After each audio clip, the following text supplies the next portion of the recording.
aí, vamos começar aí. Só, eu estou com um probleminha aí, eu estou ouvindo falar e eu recebi uns e-mails hoje.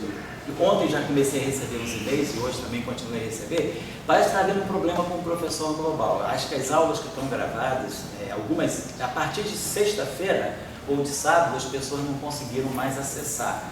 Aí me escreveram, mas parece que aí o Tchalka descobriu, tem um problema com o servidor aí, não é isso? A máquina tem um defeito que precisa consertar ainda. Então tá, então a gente vai ficar uns tempos ainda sem ter as aulas disponíveis, mas a gente está gravando, o Tchalka está gravando e uma certa hora elas vão voltar a aparecer, tá certo? Bom, na aula passada, então, nas duas aulas passadas, nós trabalhamos um pouco os detalhes da eletrodinâmica para spins diferentes, né? Então nós tínhamos trabalhado quando nós começamos a fazer o acoplamento eletromagnético, começamos com o Dirac, né, o spin meio, depois a gente passou para o caso escalar, o spin zero, e para o caso do spin 1, finalmente. Né? Então, no caso do spin 1, que a gente trabalhou semana passada, ela tem uma novidade, de fato, que é diferente das demais eletrodinâmicas, que seria o seguinte, no caso em especial da eletrodinâmica do spin 1, nós vemos que, se nós queremos descrever uma partícula de spin carregada, massiva, então a equação dela é essa equação aqui, que a gente tem um parâmetro de massa, assim, né? Então isso aqui é a equação livre, né? Então, a massa está ligada ao psi. Enquanto a gente está, na verdade, a gente já estava colocando aqui direto o comprimento de onda de ponto, normalmente, estava colocando aqui o comprimento de onda de ponto da partícula menos 2, né? Lembrando que o comprimento de onda de ponto é H cortado sobre a emissão. Então isso aqui descrevia a partícula livre, né, de spin 1. Bom, aí daqui saía a condição subsidiária, essa condição aqui. E se nós introduzirmos então a interação eletromagnética, então a gente já sabe que aprendemos que a maneira correta a maneira mínima que nós chamamos é introduzir o acoplamento pela derivada covariante, né? Ela passa assim, aqui, então aqui a gente coloca aqui, a constante de acoplamento eletromagnético, no campo aqui. E aí, claro, essa equação aqui, ela passa a ser uma equação covariantizada. Ela vai passar a ser escrita assim, né? dmi, né? Do caso mi, mais o comprimento de ômega aqui, 2 igual a 0. E esse dado mi aqui também é covariantizado. Então, esse aqui é dmi, dado mi menos dmi. Tá? Isso nós já tínhamos falado na aula passada. Tínhamos, inclusive, colocado, calculado as correntes, a gente já tinha trabalhado um pouco isso aí. Queria só chamar a atenção para um detalhe aí que não é trivial, longe de ser trivial, é simples, mas não é trivial, e chamar a atenção para um outro fato que eu já vi na aula passada. Se nós tirarmos a condição subsidiária, o que a gente faz para tirar a condição subsidiária? Que é essa condição aqui, que garante que desse campo com 4 componentes nós vamos ter 3 graus de liberdade. Os 3 graus de liberdade associados à partícula massiva. A gente simplesmente deriva essa equação aqui, tira a derivada em relação a dmi e pega a quadra de divergência desse campo devido à assimetria das derivadas, esse termo aqui é zero. Se nós fizermos agora esse mesmo procedimento aqui, aqui a situação é um pouquinho diferente. Se nós tomarmos agora, como essa equação é uma equação covariante de Gauge, ela tem que ser covariante em todas as etapas. Então, o que eu pegaria aqui seria também a quadra de divergência covariante de Gauge. Então, eu tenho que pegar isso aqui é dado de mi, mais dmi dado de mi. Então, diferentemente do caso anterior, esse termo aqui já não é mais zero. Né? Aqui eu tinha essa condição aqui, automaticamente me dava isso aqui igual a zero. Então, o primeiro pensamento que se poderia dar essa equação é covariantizada, substituindo as derivadas covariantes, e essa equação também é covariantizada, substituindo as derivadas covariantes. Seria algo desse tipo.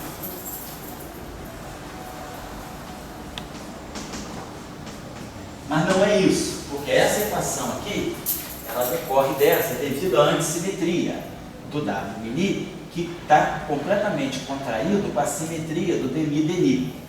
Só que agora, essas derivadas aqui não são mais comutantes. Né? Como elas são derivadas covariantes de Genstrom, como isso aqui é antissimétrico, então eu sou obrigado a pegar dessa combinação aqui a parte antissimétrica. Quer dizer, essa parte aqui, que é a parte simétrica, dmi, e pego a parte antissimétrica, mais o meio de dmi. Só que, como isso aqui é completamente, isso aqui continua sendo antissimétrico, e mesmo depois da covariantização, esse termo aqui automaticamente é zero, identicamente zero. Então, o que vai sobrar dessa equação aqui para nós é colocar assim, o meio do comutador de dmi, atuando em W mini,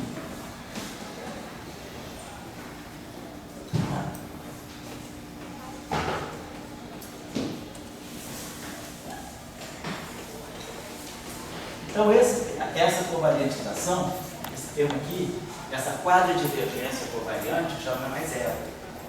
Certo? Então, vamos olhar esse comutador aqui. Esse comutador aqui, fazendo aqui imediatamente aqui, ele dá para nós, quer dizer, as duas derivadas comutam, né? Quer dizer, esse computador aqui, só colocando ali, ele dá para nós isso aqui.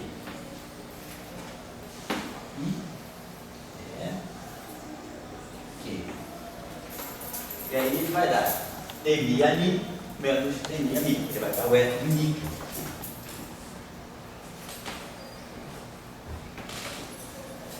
Certo? Então, esse termo aqui, se a gente quiser, a gente pode definir, quer dizer, vai dar, vamos colocar assim, dmi ani menos dmi. E o que a gente pode fazer aqui, né, para eliminar essa, a gente pode fazer o seguinte, deixa eu apagar isso aqui, bom, vou deixar isso aqui voltar. Isso aqui é o nosso F mini. Professor, o ni está na frente. O ni está na frente, obrigado. Vamos fazer o seguinte, vamos botar o sinal menos aqui, deixa eu fazer aqui só, obrigado, Gabriel. Vou corrigir aqui, está errado, sim. Bota um sinal menos aqui, obrigado. Então, a gente ficou, deixa eu apagar isso aqui. Então, ficamos com a condição subsidiária, ela, só estou chamando a atenção disso, porque eu já vi, inclusive, paper, mas uma vez, uns 5 anos atrás, teve uma pessoa que, um paper que saiu na rede, e era, claro que é um deslize, mas a pessoa, aí isso aí dava um fator 2 no trabalho dele, porque não estava claro o que era. É porque simplesmente a pessoa covariante, é trivial, besteira, o cara simplesmente covariantiza isso e covariantiza isso, mas esquece que essa condição decorre daqui, e agora as duas derivadas não comutam mais. Então, só para chamar a atenção disso aqui, que nós podemos fazer nessa equação aqui, né? Então, agora dizer que esse termo aqui, dmi, w, agora é só jogar, né? Quer dizer, tem esse fator aqui, tem esses fatores aqui, mas basicamente, eu vou esquecer esses fatores, não sei se vocês sabem fazer, isso aqui basicamente é f de mi, w. Então, a condição subsidiária agora, que é então diferente de zero.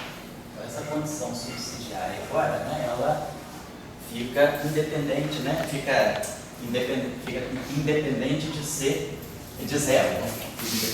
Fica diferente de zero, perdão. Ela não é simplesmente covariantizar essa derivada aqui. Ela precisa passar pela equação de campo. Então, nós temos essa relação aqui. Claro, se a gente apagar a interação eletromagnética, isso aqui fica zero e automaticamente o derivo fica derivado usual e a gente obtém zero. Mas no caso em que a interação eletromagnética está acesa, é bom chamar a atenção disso. E aqui tem uma outra novidade, que é a seguinte: diferentemente desse, quer dizer, o caso dos primeiro é o caso mais simples, porque a corrente é limpa, a corrente não depende dos potenciais e ela se acopla diretamente com o potencial, como nós vemos. No caso do espinho, no caso do ozônio, a corrente, ela carrega, né? Nós tínhamos visto que a corrente carrega o próprio campo de Gauss. Na verdade, a gente tinha visto que a corrente eletromagnética no caso do spin zero, né, ela trazia para nós a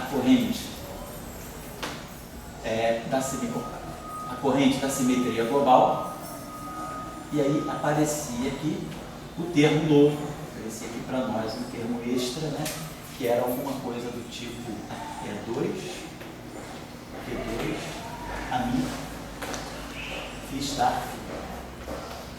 Então, de qualquer maneira, a corrente muda quando a gente liga interação eletromagnética, no caso bosão. Mas aqui tem uma novidade a mais, que ela não é óbvia, ela não sai de uma maneira simples, ela sai através de um argumento que só foi compreendido depois que a teoria eletrofrágil foi estudada, depois que se chegou a uma unificação, se percebeu que a interação eletromagnética é unificada com a interação fraca, e se via que em 63, né, 62, 63, os trabalhos fundamentais, o trabalho do Salama e o trabalho do Lee e do Yang.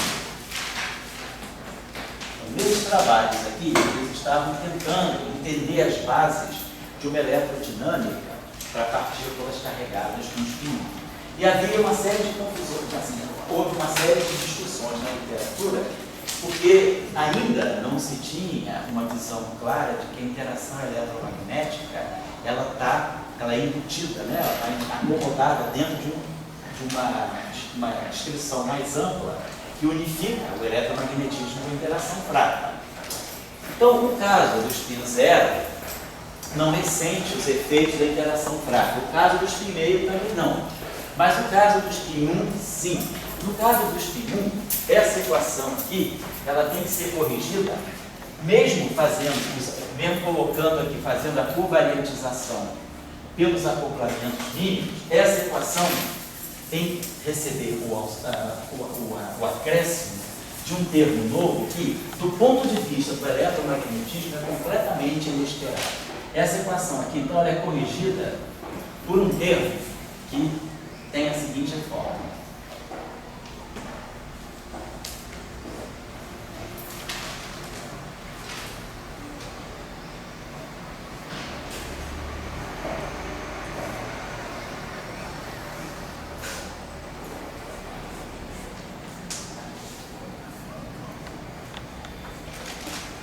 Então, aparece aqui, ou seja, considerar o eletromagnetismo de uma partícula de spin 1 carregada, sentido comum, senso comum me diria, pega a equação livre e covariantiza.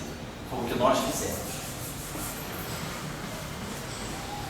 Porém, esse termo aqui, ele não vem pela prescrição do acoplamento mínimo. Esse termo aqui, claramente, é um termo de acoplamento não mínimo. Eu não estou mais acoplando o campo com o potencial, mas eu estou acoplando o campo com os field strengths. Eu estou acoplando o campo com algo que já não é o fundamental do campo eletromagnético. Estou acoplando diretamente com E e com B, não com os potenciais. Então, esse termo aqui é um termo de acoplamento não mínimo.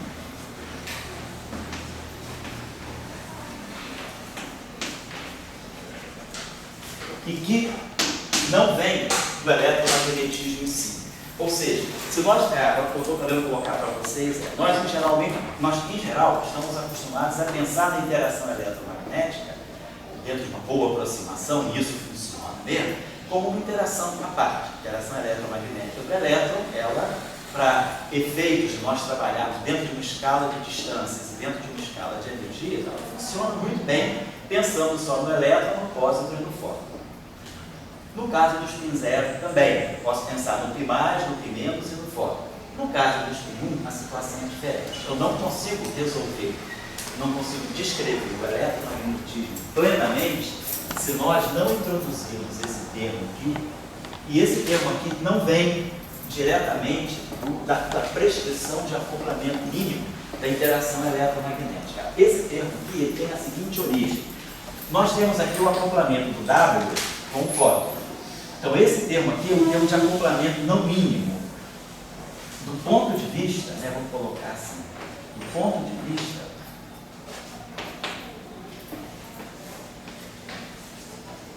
do eletromagnetismo. Mas se nós pensarmos, né, que, na verdade, o eletromagnetismo é apenas uma seção de uma interação mais ampla que a interação eletrofraca, a interação eletrofraca é isso tudo, aqui nós temos a interação fraca, aqui nós temos o eletromagnetismo, e essas duas interações, elas se fundem em uma só. Na interação eletrofraca, a simetria, o princípio de invariância que está por trás, né, da interação não é mais o princípio da invariância abeliana 1. O que está por trás da interação eletrofraca é a simetria SO2 1.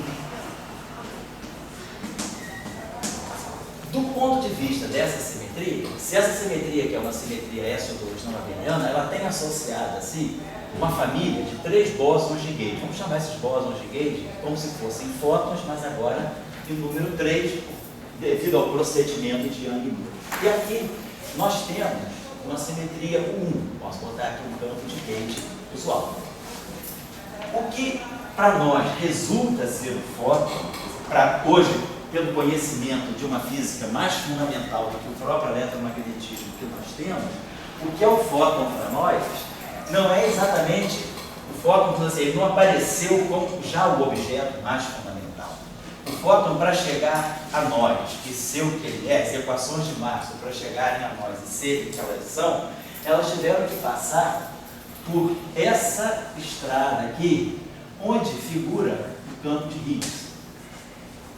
Então, o campo de Higgs é um campo que reorganiza essas simetrias aqui. Então, através do campo de Higgs, do chamado mecanismo de Higgs, esses bósons vetoriais aqui, eles se organizam num bóson vetorial carregado W+, e sua antipartícula, é o bóson vetorial carregado W-. Aparece um bóson vetorial extra Zi e aparece o fóton. Então, na verdade, esses 4, aqui tem 3. O A pode ser 1, 2 e 3. Então, nós temos uma família de 4 campos de Gauge. Mas, devido à interferência do campo de Higgs na descrição dessa simetria, esses 4 campos de Gauge se organizam dessa forma. Esses 3 campos de Gauge aqui, eles ficam nessa região, povoando, fazendo a mediação das interações fracas, das correntes fracas, e o fóton se localiza aqui, fazendo a mediação da interação eletromagnética. Mas o que é o fóton para nós? O fóton que existe para nós, ele é o remanescente de uma combinação desses campos aqui. E esses campos aqui, dessas simetrias, estão ligados por uma forma não abeliana. Esse acoplamento aqui, nós percebemos, se a gente olhar agora o mundo eletromagnético de partículas com spin 1, elas vão trazer para nós, né, essa memória de que a interação eletromagnética está unificada com a interação fraca. E essa interação que aparece aqui, que é a interação do fóton com o cabo, na verdade é uma pura interação de Young-Mills, se a gente tem esse contexto de S2 e com 1. Então, essa interação aqui, que é um acoplamento não mínimo do ponto de vista do eletromagnetismo, é um perfeito acoplamento mínimo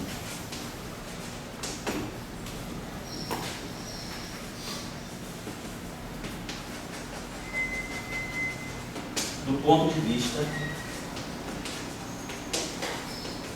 eletrofrágil. E, de fato, a única partícula carregada que tem spin 1, que é elementar, é o W+, W-. Nós temos várias partículas de spin 1 carregadas, mas são todas partículas com interação forte, são mesons, são ressonâncias mesons, são mesons de spin 1. Partícula elementar, que não é partícula que interage nuclear, que tem interação eletromagnética com spin 1, é o W+. Então, essa discussão, ela ficou nebulosa na literatura até o final da década de 60, quando Salam apresentou a versão dele da teoria eletrofrágil. Os trabalhos do Lin e do Yang e o trabalho do Salam, que foram os trabalhos seminais, eles levantavam essa questão. Tinha alguma coisa errada com o eletromagnetismo das partículas de spin 1. Esse termo aqui, por exemplo, ele é fundamental, porque se nós olharmos, né, os os primeiros princípios da relatividade especial da mecânica quântica, nós temos um resultado que diz que toda partícula carregada eletromagneticamente, uma partícula que tenha carga eletromagnética, que tenha spin, ela naturalmente vai ter momento magnético. Então, ela vai ter um momento magnético. O momento magnético dessa partícula, vamos dizer, essa partícula que eu vou chamar de P, vai ser essa carga, ela tem a carga E, H cortado sobre 2 vezes a massa dela. Que é o chamado magnetron. O magnetron pode ser o magnetron do lepton, do elétron, do muon, o magnetron nuclear, tanto faz. E associado ao momento magnético, o momento magnético, na verdade, ele é um pouco mais. Ele tem a razão giromagnética daquela partícula, o magnetron daquela partícula e o spin.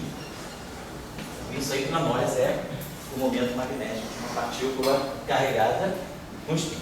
E essa razão giromagnética, segundo os princípios fundamentais da relatividade especial e da mecânica quântica, toda partícula que tem spin maior ou igual a meio tem que ter razão giromagnética igual a 2. Isso sempre que o spin for maior ou igual a meio. Isso só não vale para a partícula de spin zero, porque a partícula de spin zero realmente não tem spin, então não tem momento magnético. Então, isso é um resultado geral, provado a partir de primeiros princípios. Aliás, é um resultado geral que foi corrigido a partir de 63, porque durante a década de 50, o que circulava era um resultado errado. Se tinha provado de maneira errada, ficou da literatura por alguns anos, que uma partícula P, vou pegar uma partícula elementar P, com um spin S, a razão giromagnética dela achava-se que era 1 sobre S. Provou-se de forma errônea que era 1 sobre S. Então isso dizia que uma partícula de spin meio, como é o caso do elétron, tem razão giromagnética igual a 2, que bate perfeitamente bem com a equação de Dirac. Porém, uma partícula de spin 1 teria razão giromagnética igual a 1, o que não está correto. A razão giromagnética, independentemente do spin, tem que ser 2.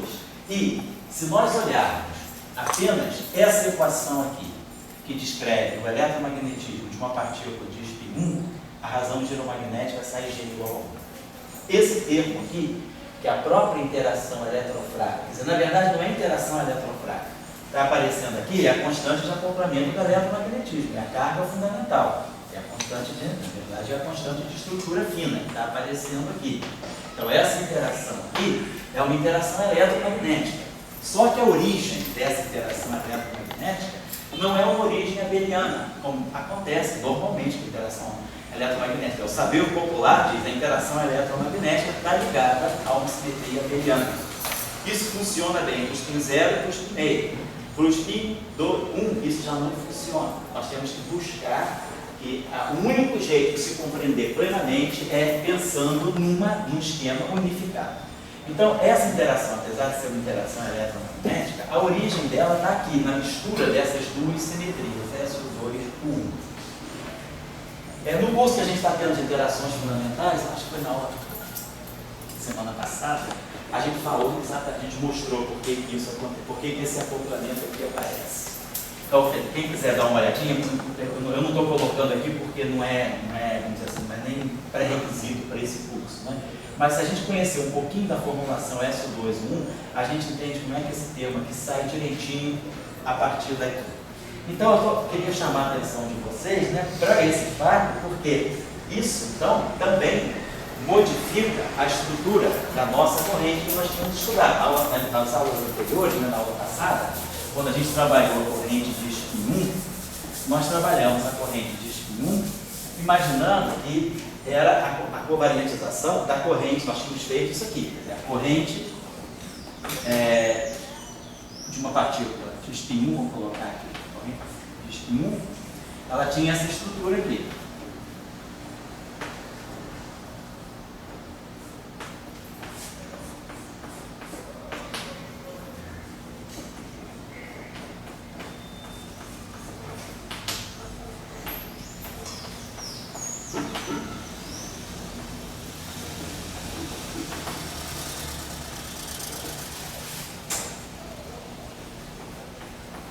Então essa era a corrente. No caso, se nós colocarmos a interação, isso sem foto, quer dizer, interação sem foto. Quer dizer, o eletromagnetismo ainda não, mas vamos dizer assim, seria a simetria a nível global. Se a gente agora olha a simetria local, então quando a simetria passa de global para local, essa corrente passa a ser a corrente eletromagnética. Então nós vamos ter a corrente eletromagnética, né, que descreve uma distribuição de cargas com spin 1. E essa corrente, então, ela passa a transitar para essa forma aqui. A mesma forma, né? Dado mini estar, dado mi, temos o seu conjugado completo. Só que esse dado mini que está aqui agora já não é mais o dado mini usual do field strength, é o dado mini covariante. Que é que nós tínhamos estudado. Então é daqui que sai, né, a presença do campo do fóton na própria corrente eletromagnética. Só que esse termo estava ausente. Então, na verdade, essa corrente ela ganha uma correção que não é, que é eletromagnética, mas cuja origem não é puramente eletromagnética. A origem do termo novo ele vem dessa interação aqui. Vem do setor, vem da origem não abeliana do eletromagnetismo. Isso é um pouquinho, a gente, à medida que vai, né, observando o espectro de partículas, esses detalhes às vezes vão aparecendo. Claro que, do ponto de vista macroscópico, quando a gente faz o eletromagnetismo, né, normalmente, né, que a gente estuda em caráter macroscópico, esses detalhes não aparecem porque a gente não tem uma ideia do que seja a estrutura da corrente. Mas quando a gente começa a querer ter a pretensão de ter uma teoria mais fundamental, que vai dar para nós, né, que é eletromagnético, tem origem num setor de corrente, mas eu sei a estrutura microscópica dessas correntes, nós começamos a perceber alguns detalhes que tão escapam, né, vamos dizer assim, a visão maxwelliana do eletromagnetismo. Então tem que aparecer o termo novo aqui, que vai ter também essa estrutura aqui, que vai ter essa forma I, F, Mi,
Então aparece esse termo aqui, tá? Que é uma novidade na corrente. Então, esse termo aqui é o termo que corrige a corrente eletromagnética por causa da inserção desse termo. De novo, esse termo aqui é um termo novo que vem para trabalhar. Esse termo aqui é um termo novo que tem uma origem não abeliana. Apesar do eletromagnetismo ser baseado numa simetria abeliana, né, a origem do eletromagnetismo ela não é abeliana. Nós vemos aquilo que sobrou de uma teoria não abeliana que nós interpretamos como eletromagnetismo. Então esse fato eu queria chamar a atenção, que é um fato não trivial, e ele que corrige, né, todo o eletromagnetismo. Então quando a gente escreve agora as equações de Maxwell com presença, a gente vai agora acoplar realmente o sistema de Maxwell com carga de spin 1, então o nosso sistema de equações passa a ser esse aqui. Então nós vamos ter I, né, F mini, igual. Então as correntes que nós vamos ter aqui são as correntes do spin 1, e aí lembrando que a corrente é essa corrente completa aqui, a corrente eletromagnética do spin 1. Temos aqui o setor das equações de Maxwell, o setor de cargas, né? Homogêneo, setor sem as cargas, vocês vão imaginar que não tem carga magnética, não tem monopólio magnético. E, claro, depois aqui nós vamos voltar a nossa equação para esse campo. O sistema acoplado agora é esse. Esse é o setor eletromagnético, é o setor do campo eletromagnético, esse aqui é o setor do campo, as partículas do campo do espinho. Algas DI.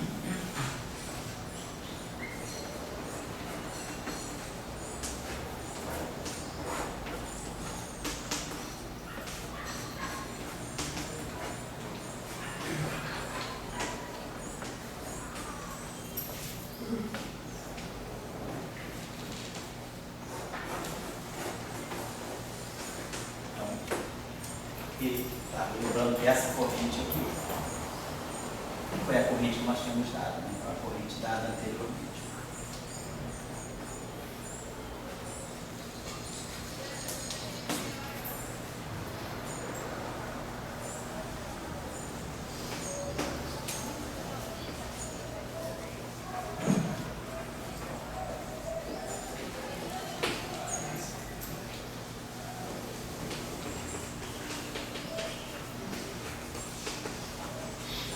Bom, então isso completa para nós, né, o quadro das interações eletromagnéticas de objetos de spin 0, 1 e 2.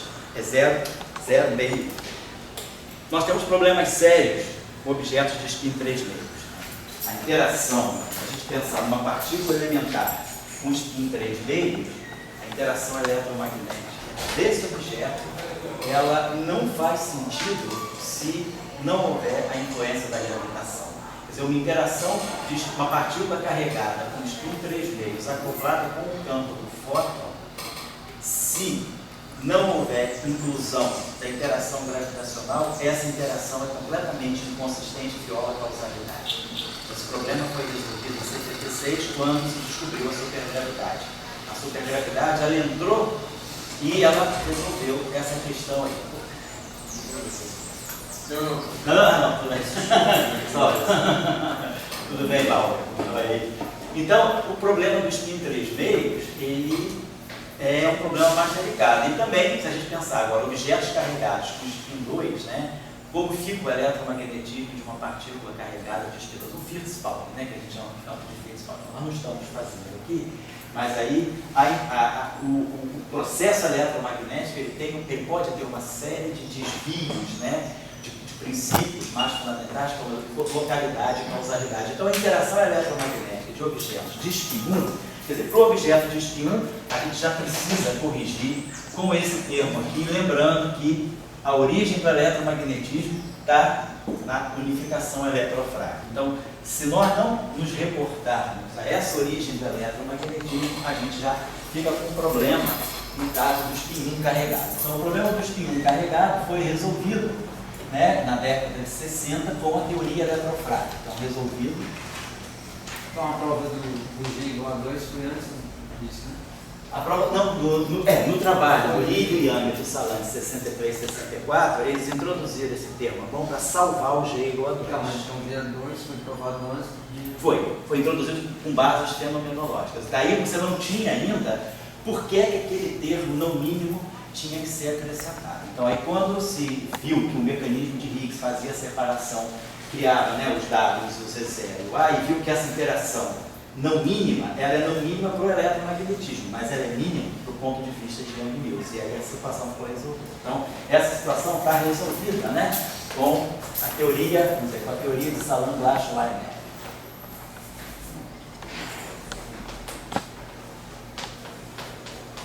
Isso ficou claro a partir de 67.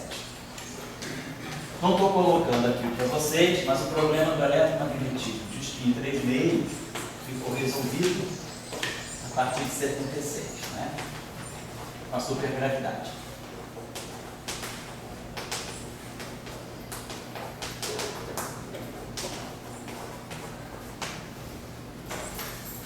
E o problema do spin 2 carregado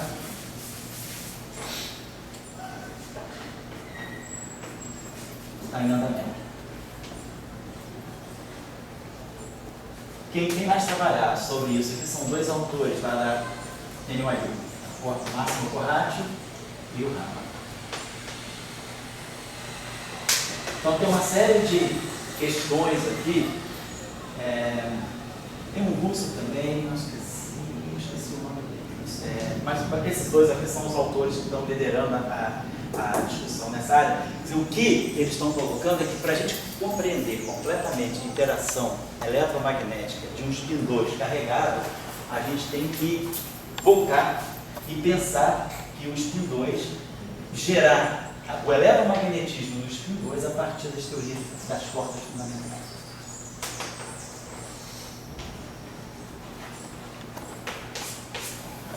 Então, à medida que a gente vai observando, quer dizer, a interação eletromagnética, então vamos colocar assim, a gente sempre tem uma ideia de que ela é universal, né? Ela é igual para todo mundo, então não é. Ela vai, caso por caso, né? Ela vai apresentando as suas peculiaridades. Claro que no caso mais simples, que é o caso do elétron, né? Que foi a primeira eletrodinâmica que se construiu, a estrutura da corrente é muito mais simples porque está se tratando de férmions, e férmions são objetos que têm dinâmica controlada por derivada primeira, então a gente tem muito menos problemas na hora de compreender o eletromagnetismo dessas partículas. À medida que a gente vai refinando, aumentando os fins, o número de problemas vai aumentando. Então tem muita coisa em aberto aqui, ainda na discussão das partículas carregadas de spin 2, que é realmente uma teoria final para objetos carregados por spin 2. Tá? Então os trabalhos aqui, os trabalhos melhores que estão saindo aqui do Corrati e do Raman, são trabalhos a partir de 2010. Você tem resultado para spin 2 por cordas? Não, só por cordas não está completo, mas alguns termos, que o que o Corrati e o Raman fizeram, eles foram vendo como é que eu posso restaurar a causalidade. Então eles começaram a descobrir uma série de acoplamentos não mínimos desse tipo aqui, que eles tinham que colocar no caso dos spin 2. Então, na busca de uma sistemática, para ver qual é o conjunto mínimo de acoplamentos não mínimos que a gente precisa introduzir para resolver o eletromagnetismo do spin 2, eles imaginaram, a ideia foi, se tem uma teoria, se eu tenho um conjunto de acoplamentos não mínimos, eu vou imaginar que eles possam vir de uma teoria mais fundamental. Então aí você parte do pressuposto, o Corrati é uma pessoa da área da corda, ele acredita que a teoria fundamental seja a teoria de cordas. E aí, olhando o que são as partículas do ponto de vista das cordas, ele consegue obter esses acoplamentos não mínimos a partir das teorias de cordas. Mas é claro que a passagem, essa conexão da teoria de cordas com o limite de baixas energias e as partículas, nem sempre é um limite fácil de você obter. Então tem termos que ainda não completaram, vamos dizer assim, a ação completa, né? Não completaram a ação inteira, né? A ação plena de partículas de spin 2 no acoplamento eletromagnético. Então a gente precisa sempre fazer recurso a esses acoplamentos que nós chamamos de não mínimos. Que no caso de partículas de spin meio, nós não precisamos recorrer a ele. No caso desses acoplamentos não mínimos, a gente não precisa fazer recurso a eles no caso de bósons carregados por spin zero ou no caso de férmions carregados por spin meio. A gente só começa a encontrar esses problemas a partir do spin 1. É a partir daqui que os acoplamentos não mínimos se tornam muito importantes. Me chama? Fala. Os pares de Cooper, eles podem ter spin 1 ou 0. Os dois elétrons? Claro, eles podem se ligar numa onda P também. Tem supercondutor. Poderia observar supercondutor P. a eletrodinâmica na supercondutividade. Só que ali o objeto já é composto. Mas existe um regime adequado que você pode tratar o par de Cooper como uma... Sem dúvida, se você tiver, por exemplo, para distâncias muito maiores do que a correlação entre os dois elétrons, num supercondutor, a correlação entre os dois elétrons é na faixa de alguns 1000 anos. Então, se você estiver trabalhando numa região de uma distância grande o suficiente para imaginar que o par de Cooper é uma partícula, vamos dizer, única, multiforme, você não está vendo a estrutura interna do par de Cooper, você pode ter. Só que nesse regime de energia você não vai ver esse problema. Porque no supercondutor você está falando de energia na faixa de elétrons-volts. Isso aqui, você está operando com partículas elementares que você precisa conhecer a estrutura na faixa dos GeV, dos LEDs. Então a física do supercondutor não te dá acesso a esse nível de detalhe, certo? Professor, Oi?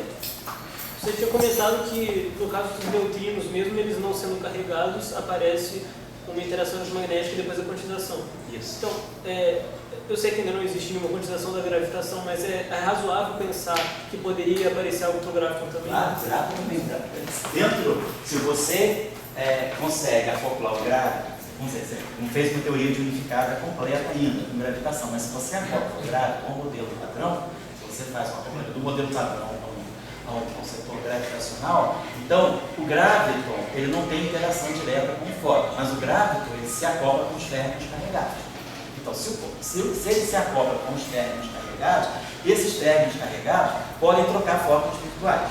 Então, nesses processos que nós chamamos de processos quânticos virtuais, o graviton ele herda um momento magnético, mas através de efeitos quânticos. Ele não carrega um momento magnético intrínseco, sem interação.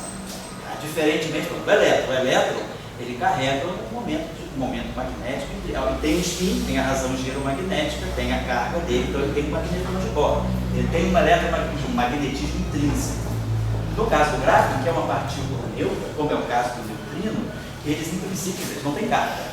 Então, em princípio, eles não teriam um movimento, não teriam um dipolo magnético, eles não têm carga, não tem densidade de carga. Mas, pelas interações do modelo padrão, quer dizer, o neutrino se acopla diretamente com o elétron, trocando bósons W+, W- nas interações fracas. Então, mas os W são carregados, os W se acoplam com o fóton. Então, via acoplamento fraco, neutrino se acopla com o elétron, troca W. W é carregado, W se acopla com o fóton, então, indiretamente o fóton se acopla com o neutrino. A mesma coisa vai acontecer com grávidos. Os grávidos se acoplam com os elétrons, né, as partículas carregadas se acoplam com o grávido. Ou seja, o grávido se acopla com partículas carregadas e ele pode trocar virtualmente. Essas partículas carregadas se acoplam com o fóton. Então você pode criar uma interação indireta fóton-graviton pelos processos virtuais. Tem um trabalho interessante que saiu sobre isso, né, dois trabalhos interessantes, há coisa de 3 anos atrás. Eu posso trazer referência para vocês depois do intervalo, que é justamente a interação neutrino-fóton. Então, são dados sobre a interação entre os neutrinos e os fótons e a interação gravitons e fótons. Isso aqui também é uma coisa interessante, porque, na verdade, você está começando a discutir a eletrodinâmica de partículas elementares neutras.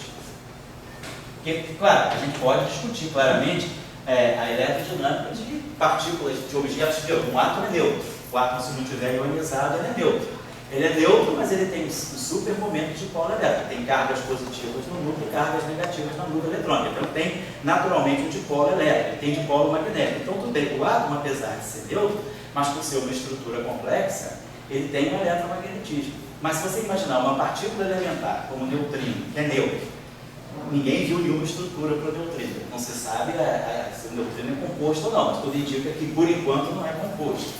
Então, você tem uma eletrodinâmica de partículas neutras, como que as partículas neutras podem adquirir propriedades eletromagnéticas. Então, é via processos virtuais. Se alguém tiver algum interesse nisso, eu não sei se foi esse semestre passado, acho que foi no ano passado, acho que está fazendo um ano agora. A gente fez um curso aqui que era justamente eletrodinâmica de partículas neutras, processos virtuais. E lá nesse curso a gente discutiu essas questões aí. O que significa, por exemplo, uma corrente eletromagnética de neutrino? Qual é a estrutura da corrente eletromagnética de neutrino? A gente trabalhou isso outras vezes e a gente, inclusive, tem resultados interessantes, que a literatura ainda está em tudo. Ninguém sabe ainda se o neutrino, quer dizer, esse neutrino que deu o prêmio Nobel agora, que oscila, que tem massa, ninguém sabe se é Dirac ou Majorana. Né? O consenso da comunidade de neutrino, se você falar com 80% das pessoas que trabalham com neutrino, elas vão dizer que o neutrino é Majorana. Mas ninguém ainda chegou ao recaimento beta duplo sem neutrino para dizer que o neutrino realmente é Majorana. O neutrino pode ser Dirac também. Se o neutrino é neutro, mas é uma partícula de Dirac, ele tem uma corrente eletromagnética. O neutrino é neutro, mas se ele é uma partícula de Majorana, a corrente eletromagnética dele é muito diferente, é muito mais sutil. ela não, quer dizer, se o neutrino é Dirac, ele vai poder apresentar momentos de polo magnético. Mas se o neutrino é Majorana, não. Ele não vai apresentar momentos de polo magnético. Ele vai apresentar um dipolo de natureza mais alta. Então, é interessante, é uma questão muito importante hoje, já que o mundo das partículas elementares está se ampliando, né? Das partículas ainda consideradas elementares está se ampliando, é interessante se entender qual é a natureza eletromagnética, a natureza das propriedades eletromagnéticas dessas partículas neutras. Isso aí tem trazido uma série de discussões interessantes, porque oferece filtros, inclusive, para físicas além do modelo padrão. Então fica o estímulo aí para vocês nesse curso, se alguém tiver interesse, fazer o ECEI de final de curso, por exemplo, tentar estudar trabalhos bem interessantes, né, sobre a discussão do que é, né, como tirar a informação geral de uma corrente eletromagnética, independentemente do spin, independentemente da carga. A gente pode fazer isso só usando princípios fundamentais. Então, princípios fundamentais da relatividade especial, princípios fundamentais da mecânica quântica e alguns princípios da teoria quântica de Gauss. Então, a gente tem já hoje uma série de estudos feitos nessa direção. E o do neutrino, mais interessante que emerge, é que se o neutrino adquire, quer dizer, se ele adquire pelo modelo padrão, né? Além modelo padrão, porque pelo modelo padrão, a massa do neutrino é zero. Além do modelo padrão, se nós introduzirmos a possibilidade de neutrinos massivos, então o que se mostra é que o momento magnético desses neutrinos massivos ele acaba sendo proporcional à massa do neutrino. Então ele não é só proporcional à carga, ele é proporcional à massa. Então isso abre uma discussão bastante interessante que ficou incompleta na literatura de Dirac, que é a relação entre carga, massa e spin. Essas três coisas, elas estão combinadas no momento magnético do neutrino.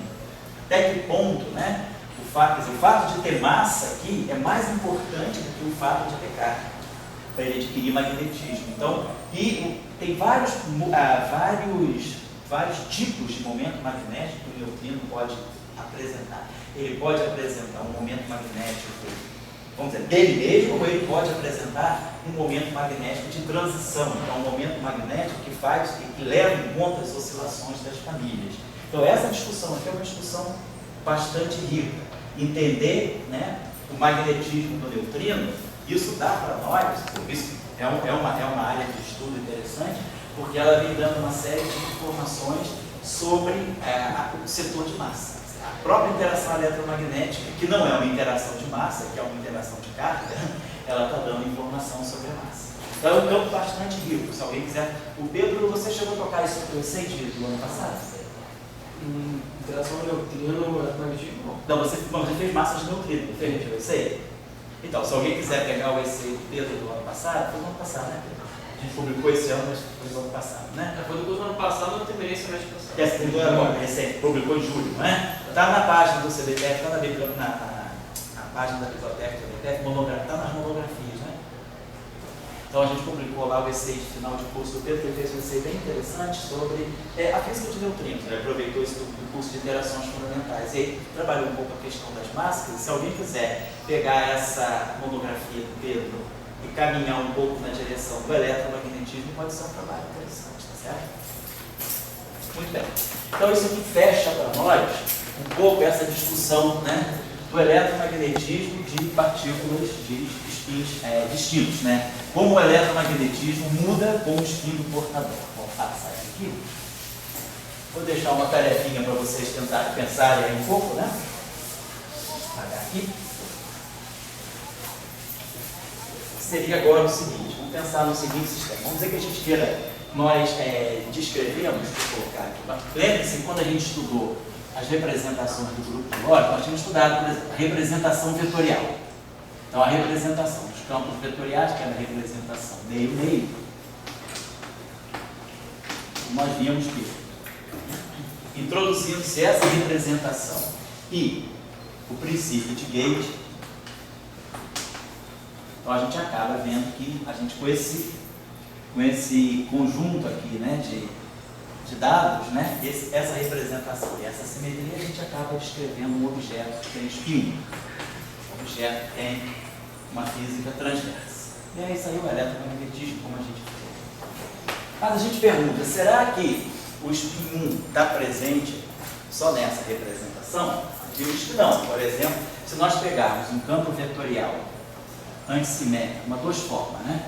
Nós temos visto um campo antissimétrico de rank 2. Se ele for complexo, né? Se ele for real, ele não pode ter condição de autodualidade. Então, o campo antissimétrico de rank 2, esse campo aqui, ele está na representação com 0 mais 0, 1. Então, tem uma representação com 2 espinhos 1. Então, a gente já tinha visto, só recapitulando rapidamente aqui. Então, nós tínhamos as componentes B0i, que faz o papel de um certo vetor, eu posso associar isso com um vetor x, e as componentes antissimétricas B e J, eu estou em 3 dimensões espaciais, também por dualidade a gente pode associar a um outro vetor y. Então nós temos 2 campos vetoriais presentes aqui. Esses 2 campos vetoriais são os 2 espinhos. E aí a gente tinha mostrado aí numa situação que se nós colocarmos não essa simetria, mas o análogo dessa simetria, uma simetria tipo simetria de Caneva, só que com um parâmetro vetorial, a gente é capaz de eliminar um desses espinhos. E aí, olhando a equação de campo que saía daqui, a gente tinha uma equação desse tipo, se vocês se lembram bem, ele trabalhou a questão da dualidade, mostrando que essa equação, que na verdade estava descrevendo o espinho zero. Então, essa representação aí, que é uma representação aparentemente só de espinho 1, quando a gente usa a equação de campo dela, ela acaba se reduzindo ao espinho zero. Mas ela basicamente tem o espinho 1 e essa simetria é fundamental para ela carregar o espinho zero, né? A simetria. Agora, vamos imaginar que eu tenha esse campo complexo. Vocês estão lembrados aí, se tiveram aula com o Léo, né? A aula do Léo aí nas aulas atrás, ele deu uma aula para vocês e ele até pediu para eu completar, que era justamente a questão da autodualidade para campos de rank 2 complexos. Se a gente está no espaço de Minkowski, essa condição, o campo sendo real, se esse nosso campo BMI é real, então a gente não consegue impor a ele uma condição de autodualidade ou de anti-autodualidade. Essas condições aqui, elas ficam proibidas, né? Se esse campo é real, porque vocês devem estar lembrados que o dual não reproduz o campo original, mas dá o inverso, reflete o campo. Então a gente já visto que para um campo real nós não podemos impor as condições de dualidade e anti-autodualidade, porque essas duas condições aqui lhe dão necessariamente um campo trivial. Anula o campo do ponto de vista só da análise algébrica. Mas esse campo é complexo, tá? Eu acho que vocês devem estar se lembrando das aulas anteriores, algumas aulas anteriores. Se esse campo BMI é complexo, se ele agora deixa de ser real, se ele é complexo, então nós podemos introduzir uma autodualidade ou anti-autodualidade nesse sentido. Essa condição aqui pode ser satisfeita por um caso ou outro, ou imponho isso, e essa condição me reduz as 3 componentes do campo para ser as 6 componentes complexas, quer dizer, eu caio de 6 componentes complexas para 3 componentes complexas. E aí, ó, tá vendo o texto ilustrado aí? Está lembrado aí? Por acaso, não foi porque você está aqui não, eu ia falar sobre isso. Mas valeu, sintonia, né? Então, esses campos aqui são campos, esses campos complexos, eles podem satisfazer esses vínculos de autodualidade ou anti-autodualidade. Então, vamos pensar o seguinte, se nós tivermos agora, vamos dizer que a gente queira descrever a matéria de espinho 1, não basta por um campo vetorial, nós tínhamos dado essa equação para trabalhar isso. A tarefa que eu vou deixar para vocês é a seguinte.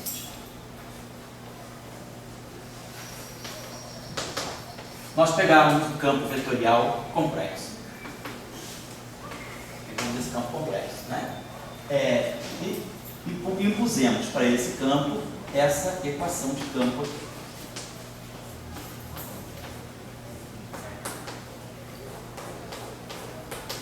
Campo livre. Então vimos que esse campo livre, sendo complexo, ele está descrevendo um objeto massivo com spin. E vimos a condição subsidiária dele. Então esse campo aqui, essa equação me leva necessariamente a essa condição aqui. E o que a gente está descrevendo no final do dia é uma partícula massiva carregada, uma partícula de carga eletromagnética massiva, com spin. Vamos supor agora que nós vamos fazer uma opção diferente. Vamos buscar uma outra forma de descrever um spin. Vamos pegar um campo antissimétrico. Complexo também. E vamos construir, como a gente já tinha feito no caso real dele, aquele objeto que a gente chama, né, de tensor de intensidade de campo.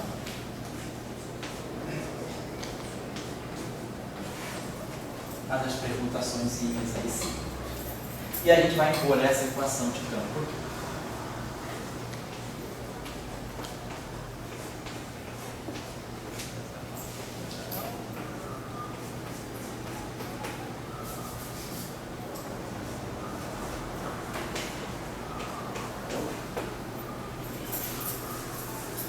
Então, bom, eu vou querer que vocês vejam o seguinte, que fazendo a análise, vamos pegar a equação livre, né, fazendo a abordagem da propagação de ondas planas livres, né, fazendo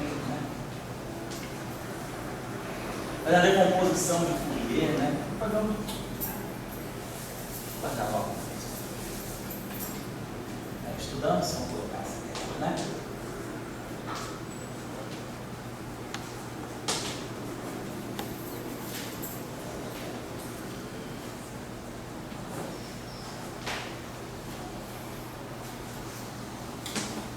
Vamos chegar à conclusão, né?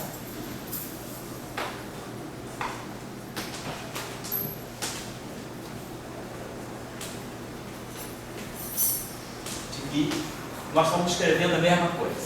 Um objeto massivo, a massa está aqui no comprimento de onda de Compton, né? A massa, temos a carga, o campo é carregado, é complexo, e temos o spin.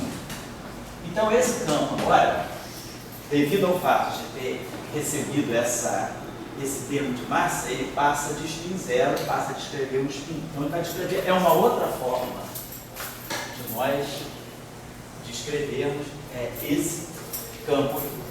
Agora, esse campo tem uma estrutura tensorial mais rica. A gente está supondo que ele é atual já? Oi? Não, não estou supondo, estou deixando ele livre, sem as condições de dualidade ou de autodualidade. Deixando esse campo livre. Agora, as interações eletromagnéticas desse campo, ele é um campo com rank 2. Então, ele, do ponto de vista do acoplamento com o fóton, ele, vamos dizer assim, ele tem mais garras, né? Ele tem mais direções intrínsecas para se acoplar com o fóton. Então, eu queria que vocês observassem, né, a interação eletromagnética, né? Observar e comparar, né? As propriedades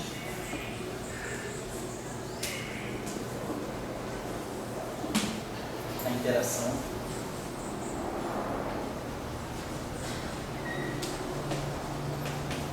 eletromagnética deste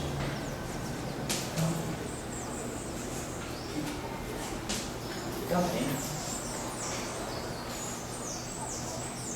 descreve spin carregado. Então vocês vão olhar a estrutura da corrente. Para fazer isso, vocês vão observar a estrutura da corrente.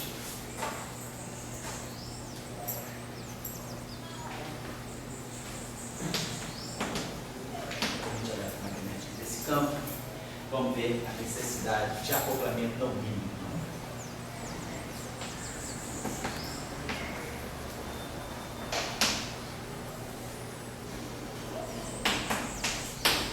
E a pergunta é, o fóton conseguiria distinguir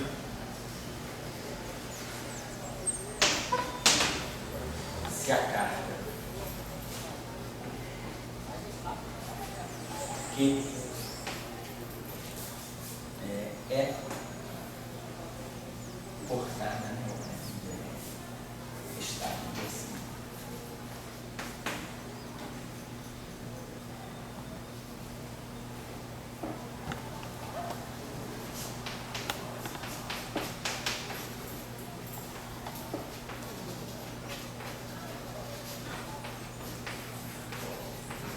Então a pergunta é, até que ponto a interação eletromagnética também não depende só do espírito. Ela pode depender também do tipo de objeto, de tipo de representação que nós damos para aqueles fins. O eletromagnetismo ele é, vamos dizer, sensível para isso, né? Então eu queria que vocês trabalhassem um pouco nessa questão. Não é óbvio, claro que não, é uma tarefa para se refletir, se pensar, se discutir, né? Mas observar, quer dizer, por que eu estou colocando essas coisas, né?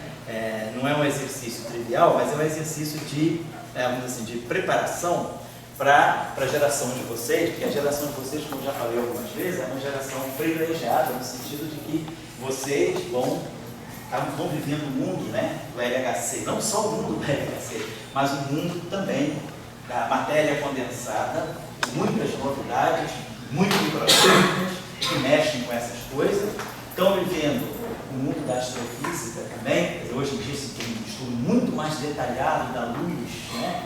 A luz, quando sai de uma fonte longínqua, luz que eu digo é radiação eletromagnética, pode ser raio-x, pode ser gamma ray burst, não importa, né? Mas radiação eletromagnética, quando sai lá de uma supernova longínqua e chega aqui na Terra, ela passa, ela tem uma história de vida para contar. Quando ela chega aqui, ela já foi testada por muitas físicas que ela pode ter encontrado no meio do caminho, campos magnéticos super intensos, pode ter encontrado também com regiões de campo gravitacional muito intenso. Então, quando a luz chega aqui, ela já chega cheia de história para contar. Ela não veio pelo espaço vazio e chegou aqui virgem, né? Ela interagiu muito. Então, as relações de dispersão da luz que a gente mede aqui na Terra, elas têm uma história de uma física mais fundamental para contar para nós. Então, a própria astrofísica hoje, ela está dando testes de precisão para nós olharmos essas questões. Então, essa questão que eu estou colocando aqui para vocês não é uma questão só de física de partículas e altas energias, é uma questão da matéria condensada, que hoje nós temos materiais muito mais sutis, vocês conseguem colocar, trabalhar com um nano, né? E mexer na estrutura de bandas de valência, construir materiais completamente novos, como semimetais, os metais estranhos, metais exóticos de Vaio, metais de Majorana. Tudo isso passa, né, por uma discussão do que realmente é o eletromagnetismo a esse nível. Na física de partículas, justamente o LHC está aí para a gente aprender a modelar possíveis novas interações. E na astrofísica também, né, os resultados, sobretudo envolvendo as relações de dispersão da radiação eletromagnética, a gente tem uma série de informações muito interessantes que a gente pode tirar hoje da radiação, sobretudo essa onda nova que tem aí do GR3, né, os gamma ray bursts. Isso aí então está mexendo demais com o eletromagnetismo. Peguei uma tese agora na rede, essa tese foi da onde? Peguei uma tese recente da França, se alguém estiver interessado eu posso mandar uma tese, uma tese de doutorado. Está escrito dissertação, mas era tese de doutorado, sobre gamma ray bursts, né, sobre a fenomenologia e a discussão de uma física mais fundamental que tem por trás disso. Então, essas questões aí, não só gamma ray bursts, mas, por exemplo, supernovas também, né, também estão na crista da onda para a gente discutir, por exemplo, essas propriedades do que é a luz que chega para nós, ou a radiação eletromagnética, raio-x que chega para nós, né? A luz chega cansada, né? Tem o chamado Tired Light Effect, né? Que é o efeito da luz cansada. tem as relações, o desvio para o vermelho, tem o style de laser. Então a gente tem uma série de medidas agora em astrofísica que conseguem dizer para a gente que essa luz que está chegando aqui de galáxias muito distantes, que história que ela tem para contar. E essas relações de dispersão, elas vão, da maneira como elas chegam, a gente tem que modelar relações de dispersão. Mas claro, a gente quer não modelar de forma empírica. Você quer saber, tem uma física fundamental por trás dessas relações de dispersão? Então, em geral, tem. Física aí do modelo padrão, gravitação quântica, pode ser supergravidade, pode ser teoria de cordas, pode ser loop quantum gráfico. Então, tem uma série de possíveis, físicas mais fundamentais que norteiam a construção dessas relações de dispersão que estão sendo usadas para fazer esses fittings todos com essa radiação. Então, essas discussões, eu só estou querendo colocar isso, não são discussões meramente acadêmicas, de um curso, elas são discussões que estão preparando vocês para refletirem sobre essas questões. Essas questões, vocês são uma geração que vão ter, a minha geração é uma geração diferente, uma geração que infelizmente teve um papel muito pequeno. A nossa geração foi uma geração de, vamos dizer assim, de fazer reformas. A gente estava sempre reformando alguma coisa, mas a geração não foi uma geração de descobertas, assim, de ter uma descoberta grande que coloca toda uma geração, qual é a questão que está por trás. A nossa geração é uma geração que a gente poderia chamar de incremental. A gente fazia cálculos de 2 núcleos, aí depois fazia cálculos de 3 núcleos. Você está sempre refinando, fazendo um cálculo mais apurado, mas em cima de uma coisa que você já sabe. Então foi uma geração que foi vítima um pouco desse calculismo. Agora vocês estão, a geração de vocês é uma geração que está enfrentando nova física. Todo mundo ouve falar o tempo todo de novas físicas. Qual é a nova física? A gente tem 5, 6, 7 direções a seguir. O cara fica perdido, O caminho do mal é muito grande, Você não sabe para onde você vai. Então a gente está indo procurar para onde eu vou. E se eu vou acreditando em cordas, eu vou acreditando em loop quantum gráfico, eu vou acreditando em Goraba, Lifshitz, gráfico. Para onde que eu vou? Acreditando em quê? E daí você vai te dando novas físicas e você vai vendo como é que você vai ter que reestruturar, por exemplo, algo tão simples como o eletromagnetismo. Então o eletromagnetismo que nós temos hoje é tudo menos o livro do Jackson, que é um livro que está longe de discutir aspectos fundamentais, mas a gente hoje está com essa questão o tempo todo na matéria condensada, na física de partículas, na astrofísica, para começar, Sem contar na biofísica também, Os últimos trabalhos que têm saído aí sobre transições de fase em aminoácidos, colocam a gente também dentro de uma discussão muito interessante do que é o eletromagnetismo com quebra com violação de paridade. Então tem muita coisa nova, interessante, que é bom vocês ficarem de olho aberto para essas novidades. Então esse exercício aí, ele vai fazer vocês refletirem, será que o fóton ele é capaz de distinguir a estrutura daquela carga? Será que o fóton que interage com um spin 1 carregado, para ele é spin 1 carregado independentemente da nossa representação desse spin 1 ou não? Será que a nossa representação, que não é a representação do fóton, o fóton percebe que isso depende da representação do campo? O que está em jogo? Se um campo de rank 2 tem spin 1, ou um campo vetorial tem spin 1, aonde é que o fóton pode perceber que ele está interagindo com um campo de rank 2 ou com um campo de rank 1? Como é que isso pode afetar, por exemplo, uma relação de dispersão? O que o senhor chama de distinguir seria qualquer diferença que aparecesse na equação? Qualquer diferença, mensurável, que pudesse te dar uma fenomenologia diferente. Então, onde procuraria corrente, o que procuraria? As dicas estão aqui. Não, está dizendo, conseguiria distinguir, mas não está dizendo de que forma distinguir. Então, Mas isso é confusão. não, mas a gente faz a pergunta de... A pergunta de vestibular, Cai na prova, Não. Você quer saber a resposta. Quer ver o gabarito? Não tem gabarito. É o gabarito que você vai fazer. Se tem um campo melhor para procurar, o que se chama de distinguir, porque o senhor está usando essa palavra. Tem um archive, Então, sabe? procura um archive. Não, mas a palavra distinguir não vai existir essa palavra. Não existe. Não. O que significa distinguir para você? Então, O que é? No Ceará, o que significa distinguir? Como é que um cearense coloca numa orelha a palavra distinguir? pois é difícil. Ah, que é difícil. É difícil. Olha para o lado, vê se Porque tem distinguir- distinção. Você é igual ao Guga? Você sim. Você é de São Paulo, Ceará, mas o que mais? Então, mas A interação é como é que você vê o fóton? E ele, como é que vê o... Cara, distinguir. Alexandre, eu estou deixando justamente o problema bem amplo para fazer vocês pensarem, porque eu não quero daqui a pouco botar vocês para marcarem cruz. Daqui a pouco eu dou tudo e você só vai armar e efetuar? Claro que não, eu estou querendo que você considere. O que significa Não, você distinguir? está deixando de distinguir, você procurar, até sempre você pode procurar alguma coisa que distingue. Então, isso Porque agora se você diz, dentro dessa teoria, dentro dessa visão, procurar o que distingue, por exemplo, dentro da mas a pluralidade está aí. a gente não pode se distinguir com a nossa espécie, Isso aí entendeu? já é com Dória, isso eu não sei. Já lembra magnetismo e evolução, Dória não está aqui, mas isso é com ele. Não. Mas vem cá, cara, presta atenção. A pluralidade está aí. O que você vai interpretar? Você vai distinguir em que sentido? De repente, aqui o Pedro vai já olhar um outro aspecto da distinção. E é isso que você tem que fazer, interagir com as pessoas, né? Não pode ficar sozinho, como você tem gostado de ficar estudando sozinho. Tem que conversar com os seus colegas e ver. Para você distinguir isso, eu vou distinguir o quê? Olhando o momento de polo magnético? Aí fala, não, eu vou olhar o momento de polo elétrico. Aí outro cara fala, será que esse campo, porque ele tem rank 2, será que ele não tem uma chance de ter um quadrupolo, já que ele é rank 2, ó, 2 direções, será que ele não tem a chance de ter um momento quadrupolar muito melhor do que o vetor? Vocês têm que olhar essas coisas. Eu estou deixando um problema vago porque eu considero que vocês são adultos, inteligentes e empreendedores. Né?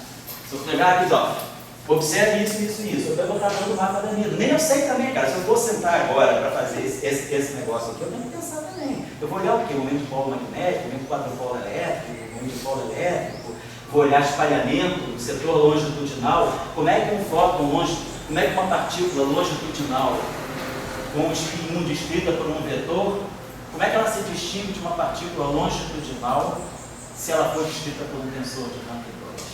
Será que a seção de choque pode me dizer? Polarização longitudinal de um de outro? São coisas assim, é vago, por isso que eu digo, é uma tarefa longa, não é um exercício, né, para um começo, meio e fim, é uma tarefa. Se você gostar, a gente pode botar essa tua dissertação aqui mestrado, você já está indo um pouco nessa direção mesmo, né? Tá bom? Vai atrapalhar o teu Natal, né? Tá bom, Alexandre? Tá? Eu tô brincando com você, mas é por isso. A interpretação faz parte do jogo, tá? Se vocês me interpretarem, cara, o que vocês estão fazendo, né? Vamos lá. Então, olha, tem um mundo de coisas interessantes aí para se discutir.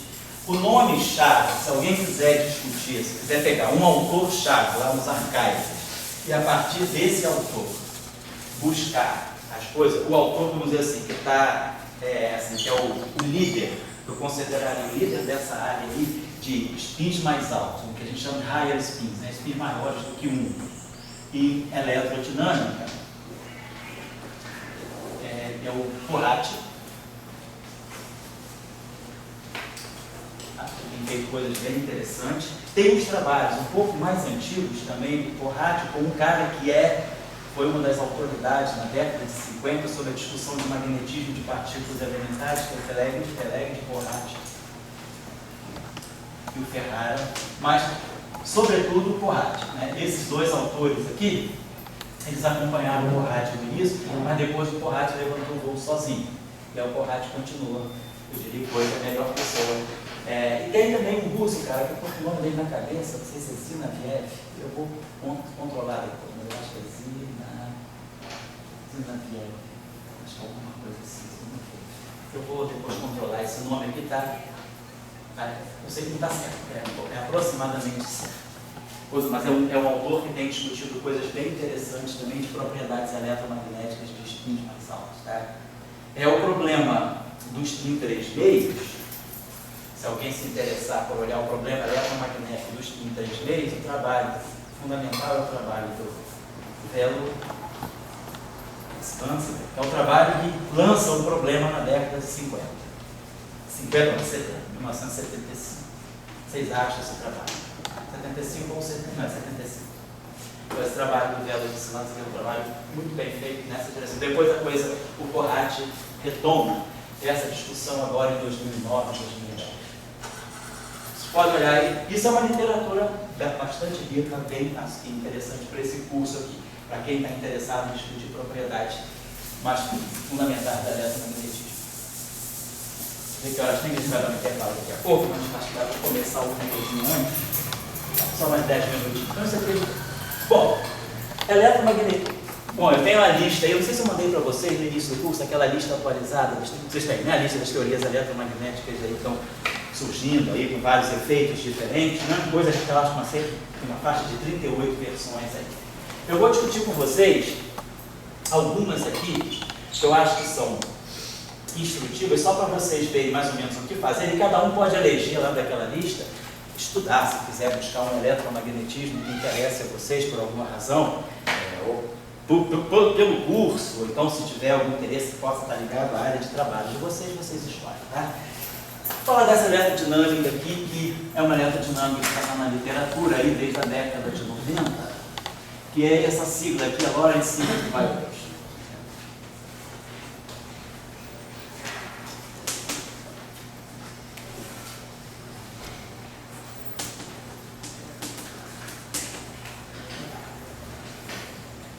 Então, é uma eletrodinâmica que leva em conta efeitos que a gente chama de efeitos de violação da simetria de Lorentz. Mas não é uma violação da simetria de Lorentz no sentido de que violamos os princípios fundamentais da relatividade especial, o fóton já não tem mais velocidade c, ou a velocidade da luz não é mais um absoluto. Não é essa a questão que está em jogo. A questão é colocada, a violação da simetria de Lorentz, ela está, na verdade, associada a uma questão simples, que é a existência de uma, vou colocar assim, né, de uma direção fixada, uma direção fixa, né, uma direção privilegiada no espaço-tempo. Então, para nós aqui, o nosso espaço-tempo é um espaço de Minkowski. Então, vai imaginar que no espaço de Minkowski existe, por exemplo, um quadro vetor VI, que é um quadro vetor, quer dizer, em que sentido ele é fixo? Fixo no sentido, não significa que ele seja constante, que ele seja homogêneo, não, que ele independa da posição, ou que ele seja constante no tempo. Não é fixo no sentido de que ele faz o papel de um fundo. É o que a gente chama de background, né? Um fundo. Então ele é um vetor de fundo, é alguma coisa que eu não consigo alterar com a física que eu tenho. Por exemplo, se eu estiver estudando a propagação de fótons, no caso do laboratório, você bota um campo magnético lá, sei lá, de 20 Tesla, e vai estudar a propagação do teu laser dentro de um solenoide, que tem um campo bem forte lá de 20 Tesla.